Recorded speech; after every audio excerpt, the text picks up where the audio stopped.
والعاقبة للمتقين والصلاة والسلام على سيد الأنبياء وخاتم المرسلين وعلى آله وصحبه ومن تبعهم بإحسان إلى يوم الدين. أما بعد فأعوذ بالله من الشيطان الرجيم. بسم الله الرحمن الرحيم. قال الله تبارك وتعالى: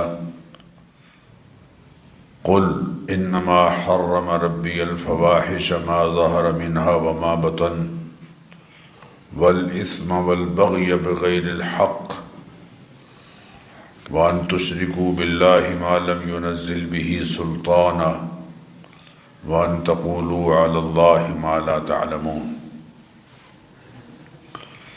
وقال رسول الله صلى الله عليه وسلم: من مشى مع ظالم ليقويه وهو يعلم أنه ظالم فقد خرج من الإسلام، أو كما قال عليه السلام: صدق الله وصدق رسوله النبي الكريم. محبت سے درود شریف پڑھ لیجئے سب حضرات. اللہم صلی وسلم وبارک علی سیدنا وحبیبنا محمد وعلی آلہ وصحبہ اجمعین.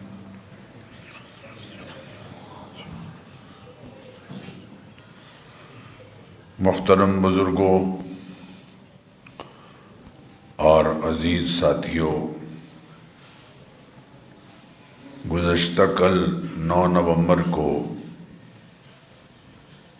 کئی سالوں کے بعد قومی سطح پر علامہ اقبال مرحوم کا 144واں یوم پیدائش منایا گیا.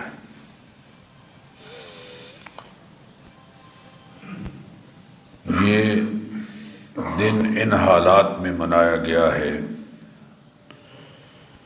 جب فلسطین کے اور خصوصاً غزہ کے مسلمانوں پر ظلم کی، جبر کی انتہا اس حد تک ہو چکی ہے کہ انسانیت شرما گئی ہے.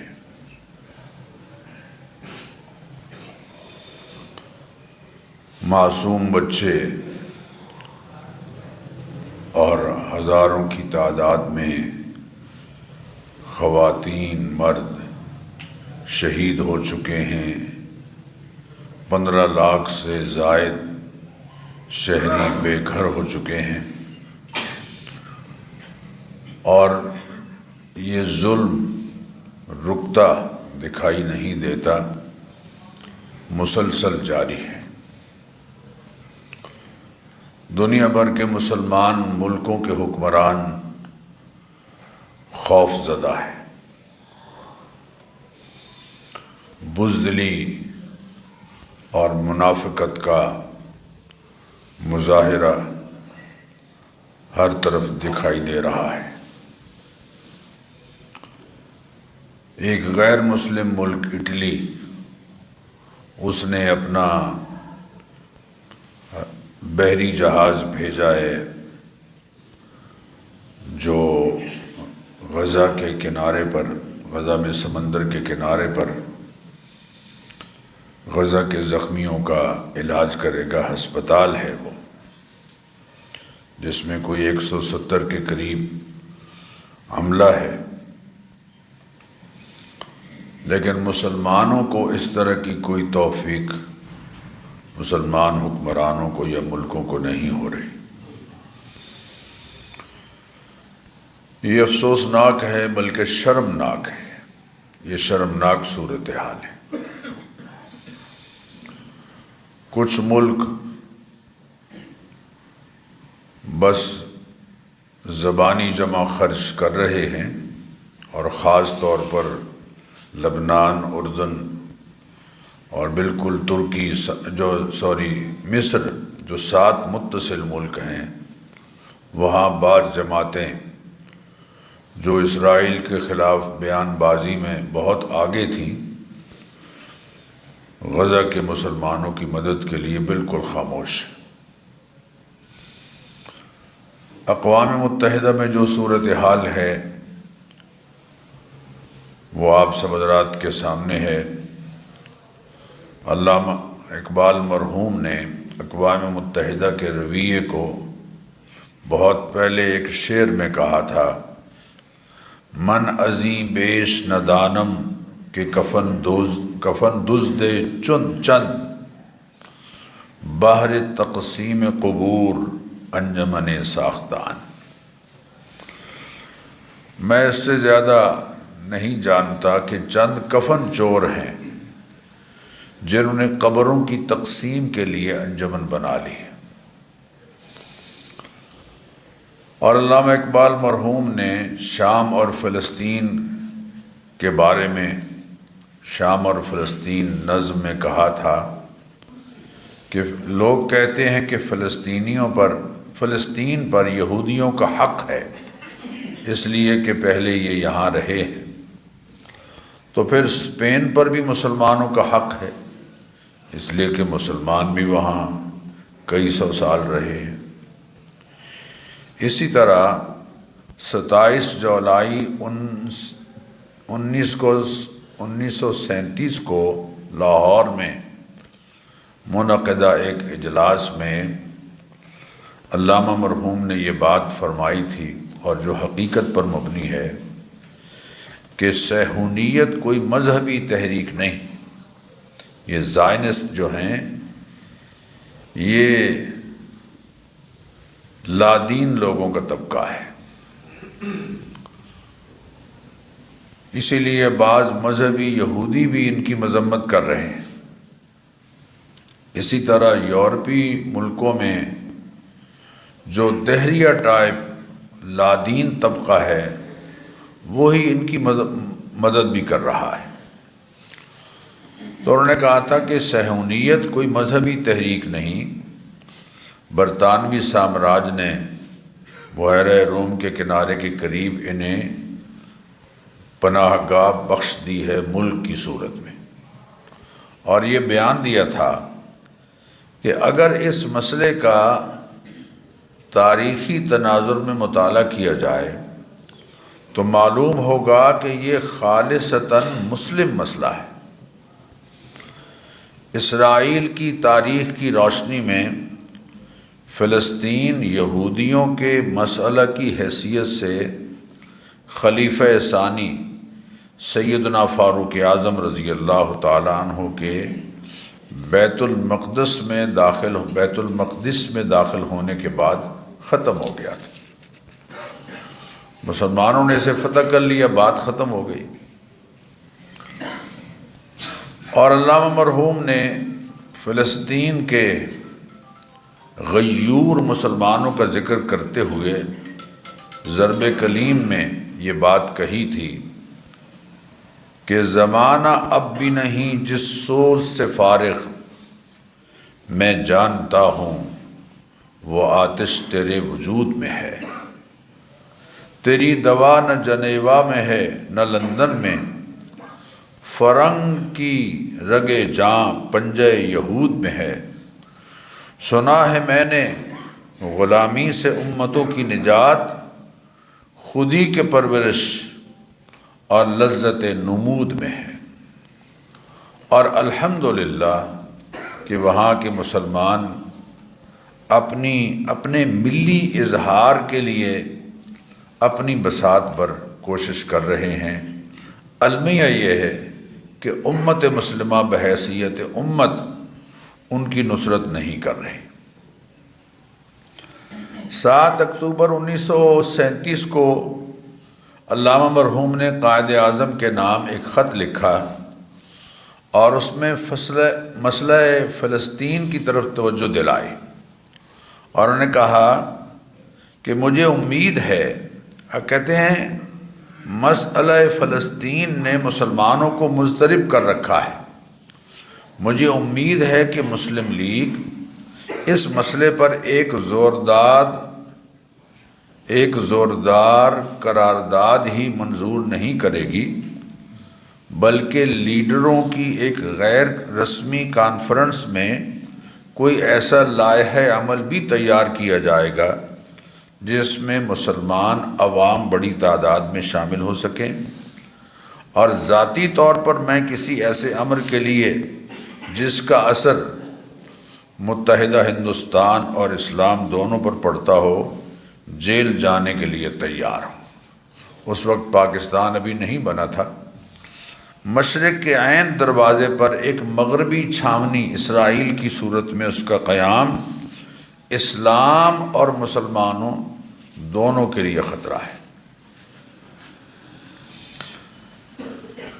علامہ اقبال مرحوم کے جذبات سے یہ بات واضح ہو رہی ہے کہ مسلم امہ کا بحیثیت امہ یہ فرض ہے کہ وہ اپنے مظلوم بھائیوں کی نصرت کرے۔ حدیث قدسی ہے، نبی اکرم صلی اللہ علیہ وسلم نے فرمایا کہ یا عبادی، اے میرے بندو، انی حرمت الظلم علی نفسی، میں نے اپنی ذات پر ظلم کرنے کو حرام کیا ہے۔ ان اللہ لا یظلم مثقال ذرہ، اللہ رائی کے دانے کے برابر بھی کسی پر ظلم نہیں کرتا۔ ان اللہ لا یظلم الناس شیئا، اللہ ذرا برابر بھی کسی پر ظلم نہیں کرتا یقیناً۔ وجعلتہ بینکم حراما، اور اے انسانوں میں نے تمہارے لیے آپس میں بھی ایک دوسرے پر ظلم کرنے کو حرام قرار دیا ہے۔ فلا تظالموا، لہذا ظلم کو بند کرو، ایک دوسرے پر ظلم کرنا بند کرو۔ جو آیت میں نے شروع میں پڑھی ہے اس میں بھی اس بات کی طرف توجہ دلائی کہ قل، اے حبیب آپ اعلان کر دیجئے، انما حرم ربی، میرے رب نے حرام قرار دیا ہے 5 چیزوں کو۔ الفواحش ما ظہر منہا وما بطن، پہلے نمبر پر فحاشی کو حرام قرار دیا ہے۔ بے حیائی کی باتیں خواہ وہ اعلانیہ ہوں یا پوشیدہ ہوں وہ حرام ہیں۔ والاثم، اور ہر گناہ کو حرام قرار دیا ہے۔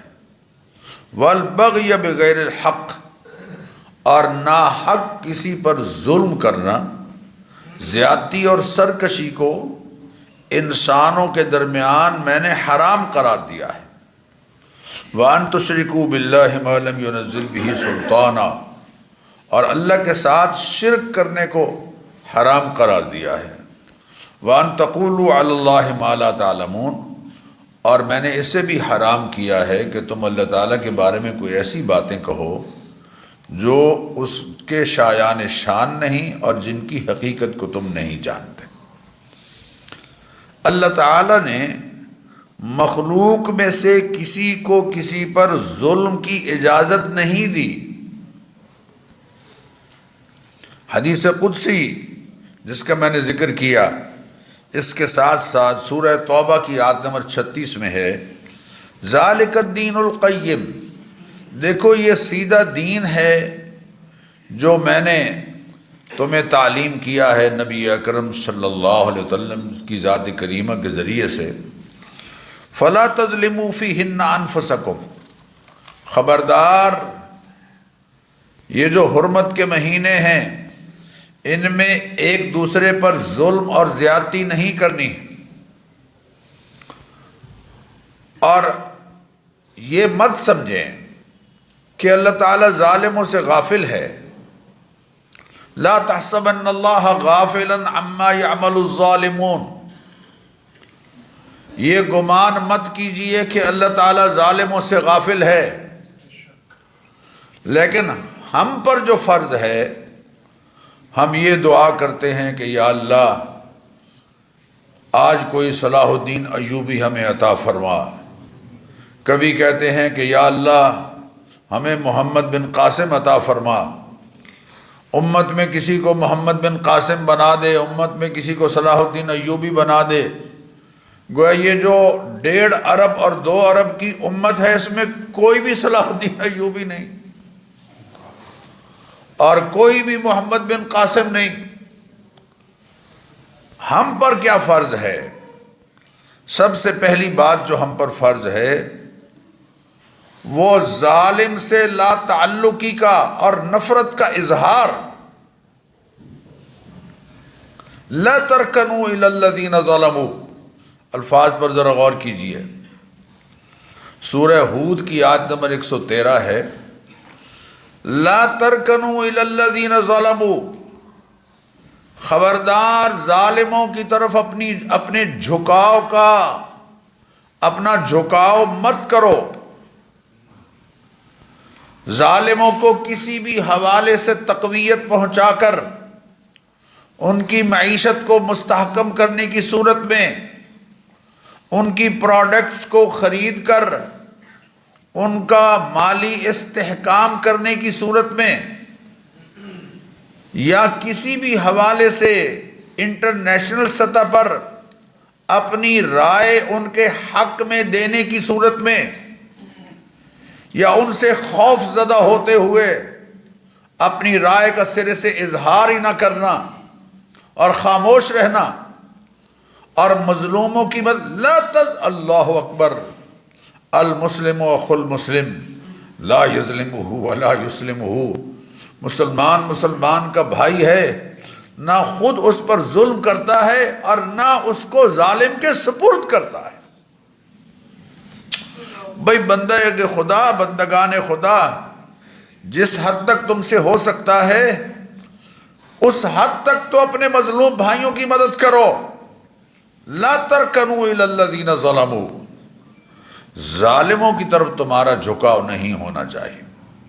فتمسکم النار، اگر تم اس سے باز نہ آئے تو پھر یقیناً تمہیں جہنم کی آگ چھوئے گی اور جہنم کی آگ میں ڈالے جاؤ گے۔ وَمَا لَكُم مِّن دُونِ اللَّهِ مِنْ أَوْلِيَاءَ، اور دیکھو تمہارا تو اللہ تعالیٰ کے سوا کوئی مددگار نہیں ہے۔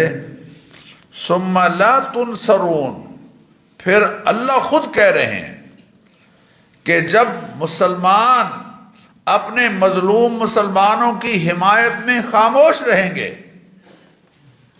ان کی مدد کرنے سے سرے سے انکار کر دیں گے، پیچھے ہٹ جائیں گے، خوف زدہ ہو جائیں گے ظالموں سے اور ان کے سامنے سر جھکا دیں گے ظالموں کے سامنے، اور مظلوموں کے لیے اپنی سرحدیں بند کر دیں گے، مظلوموں کے لیے اپنی زبانیں بند کر دیں گے، تو ثم لا تنصرون، پھر ہم بھی مدد کا ہاتھ تم سے کھینچ لیں گے۔ آج دیکھ لیجئے، وہ کلہاڑے سے جنگل میں جب کلہاڑا گیا تو لکڑیوں نے کہا کہ لوہا تو غیر جنس ہے، یہ ہمیں کوئی نقصان نہیں دے سکتا، لیکن جب معلوم ہوا کہ لکڑی کا دستہ بھی اس کے ساتھ مل گیا ہے تو پھر جنگل کی لکڑیوں نے کہا تھا کہ اب ہمیں کاٹنے سے کوئی نہیں بچا سکتا۔ ظالم کی مدد کرنا بھی ظلم ہے، اور ظالم کے اللہ اکبر، ظالم کے مددگار کے لیے جو اللہ کے نبی صلی اللہ علیہ وسلم نے ارشاد فرمایا ہے، میں جب یہ حدیث پڑھتا ہوں تو یقین کیجئے دل لرز کر رہ جاتا ہے۔ مشکوٰۃ شریف میں امام بیہقی رحمۃ اللہ علیہ کے حوالے سے نبی اکرم صلی اللہ تعالی علیہ وسلم کا یہ ارشاد گرامی آپ پہلے بھی سن چکے ہوں گے ضرور۔ آپ صلی اللہ علیہ وسلم نے ارشاد فرمایا، من مشى مع ظالم لیقویہ وَهُوَ يَعْلَمُ أَنَّهُ ظَالِمٌ، جو شخص ظالم کے ساتھ چلتا ہے، اس کی حمایت کرتا ہے، اس کے خلاف آواز اٹھ رہی ہو تو یہ خاموش رہتا ہے، چپ رہتا ہے، یہ بھی ایک طرح سے اس کی مدد ہے۔ اس کی پالیسیوں میں اس کے حق میں ووٹ ڈالتا ہے یا ووٹ اس کے خلاف ڈالنے میں انحراف کرتا ہے، خاموش رہتا ہے، اور یہ سب کچھ اس کا یہ عمل ظالم کی تقویت کے لیے ہے، اس کی نصرت کے لیے ہے، اس کی مدد کے لیے ہے۔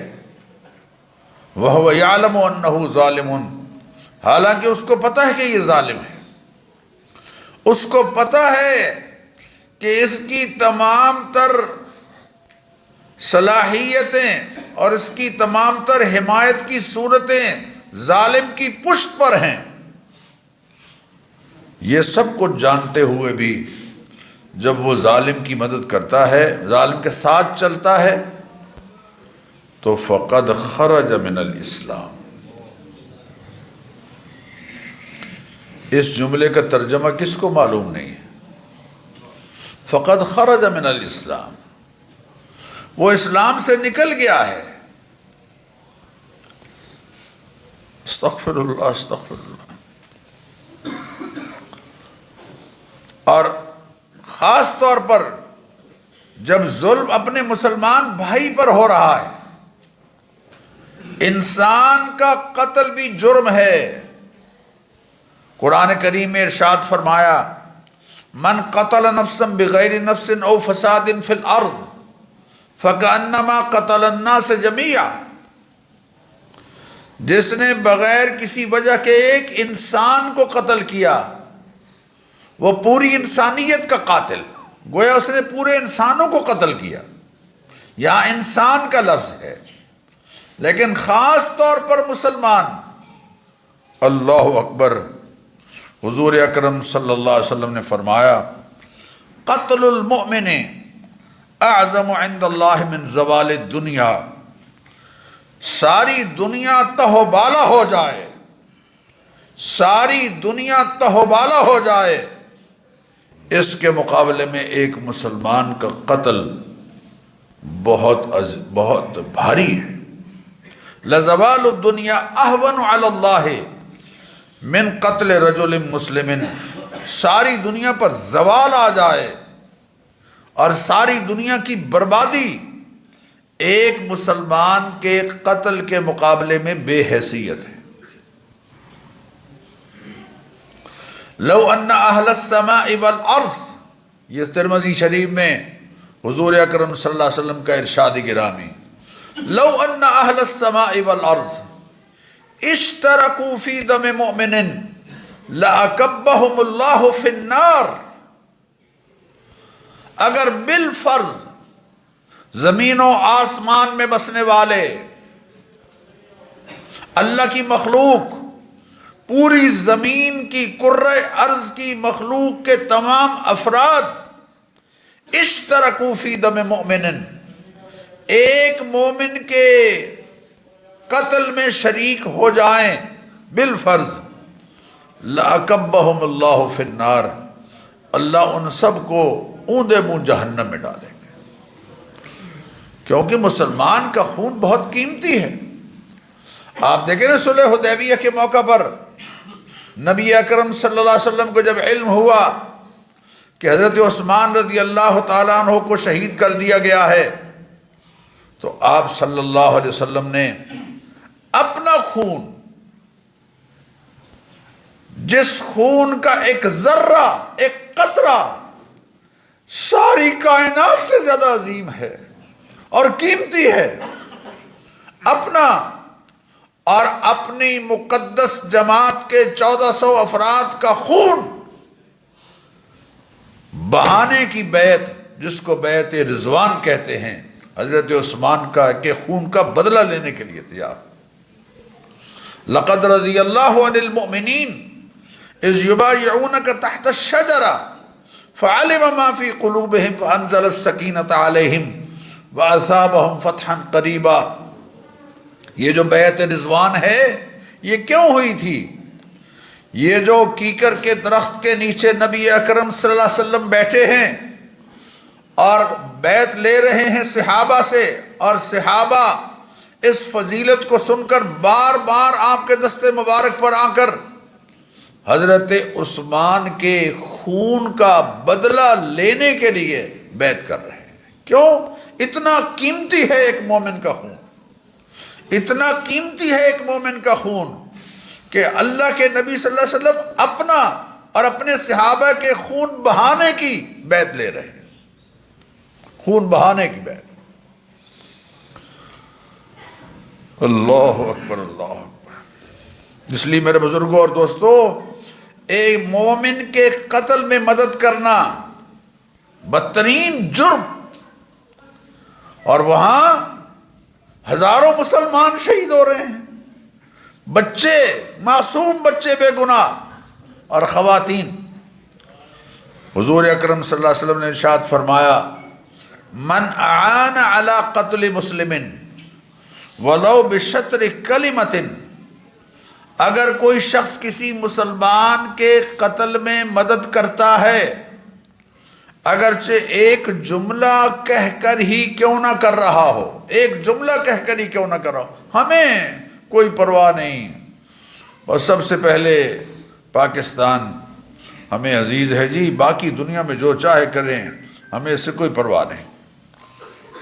تو جاء یوم القیامت، وہ قیامت کے روز اس حال میں آئے گا کہ مکتوبا بین عینیہ آئس من رحمت اللہ، اس کی آنکھوں کے درمیان پیشانی پر لکھا ہوا ہوگا کہ یہ اللہ تعالیٰ کی رحمت سے محروم انسان ہے۔ استغفر اللہ۔